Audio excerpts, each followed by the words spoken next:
a verse that appears twice in the book of Judges, that's really the theme of the book of Judges, is there was no king in Israel, but every man did that which was right in his own eyes. And that same phraseology is here in this chapter. You're not to do what's right in your own eyes. Notice, though, right in your own eyes is right in your own eyes, not wrong in your own eyes.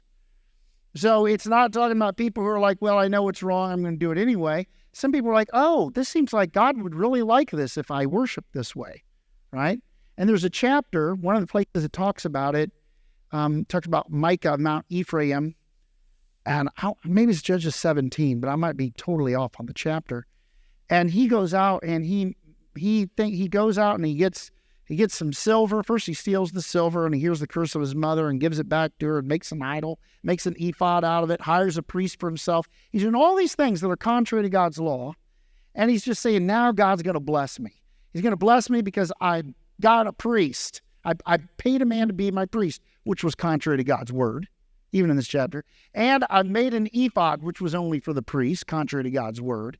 And it was in his home. It wasn't at the place of God's choosing, which was contrary to God's word. He breaks all these practices, but he honestly believes that God is going to bless him. He thinks, wow, this is really going to please God. And I think about a lot of modern worship that's very feel-oriented.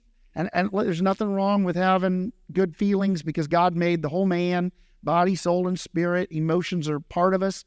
But when it's nothing but emotion, it might as well be a soft rock song that gives you good feelings, right?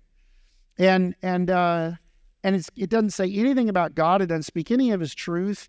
And people just feel good and they bring it. It's just this big, they call it a worship experience, but it's all about the fog and the lights, and there's darkness because people like concerts, and concerts have fogs and darkness and lighters and, you know, all these different things. So we bring it into the church because it makes people feel close to God. Well, God has defined how we're to worship him, and we're not to approach him on our terms, we're approach him on his terms.